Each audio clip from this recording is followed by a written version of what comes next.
When it comes to mineral prospecting and the whole process of extracting valuable elements from the load-bearing rock strata, adventurers needed to invest in a number of operations.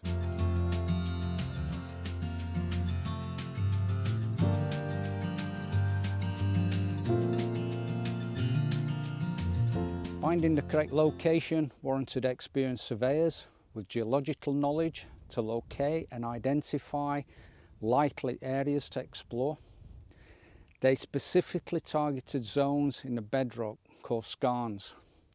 Now, skarn in geological terms is a coarse-grained metamorphic rock. Essentially, prospectors were searching for the right type of rock that potentially carried the specific element, whether it be tin, copper, lead, silver, or in fact gold. These earth elements were formed during a process called metamorphism. Metamorphic rock was formed when the existing igneous, sedimentary, or in some cases metamorphic rock strata was transformed by intense heat, pressure and hot fluid without melting. This solid state change creates a mineral composition and structure such as crystals. If we study the geological maps of today, it is understandable why the prospectors focus their searches in Cornwall. Tin and copper are just two elements found on the boundaries of the igneous intrusions. These, as we know, are valuable elements. Once the potential area or zone had been located, exploratory shafts were sunk to confirm the rock type and also whether lodes were present. As mentioned in some of my previous vlogs, searching for lodes and ore-bearing rock carrying such elements was the prospectors' and adventurers' route to making a fortune.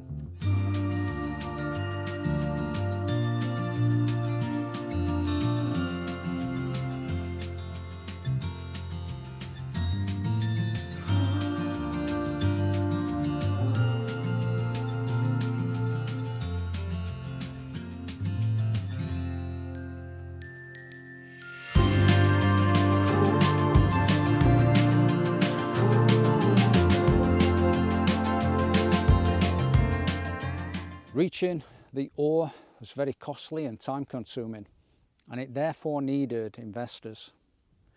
Back then in the 17 and 1800s, the investors were termed adventurers. Even though some ore was found on the surface in small amounts, the larger lodes or veins carrying the metalliferous rock were found deep underground. And to reach them, miners had to dig tunnels and sink shafts to great depths. Necessary to break the ore underground to bring the rock to the surface was arduous and extremely dangerous. It is incredible to learn that the miners used a variety of hand tools in the 1700s, such as picks, hammers, boring chisels and gads. Gads is a wedge that they drove into the rock strata to break out the ore. Gunpowder was used in the 1800s until dynamite was invented. You might want to watch my video on powder mills on Dartmoor. Once the ore was broken into manageable chunks, raising it to the surface was a major task. And in the 1700s, hand-operated winches were used, and also winding devices driven by water wheels.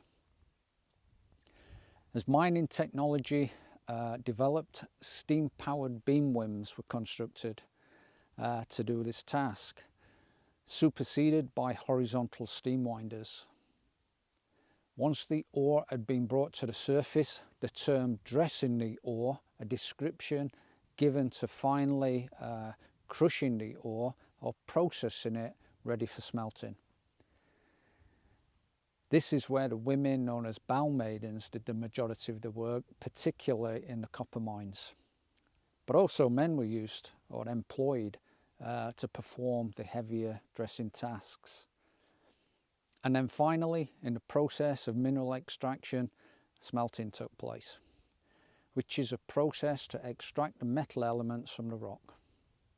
Smelting uses terrific heat and reducing agents such as charcoal to remove other elements from the metal.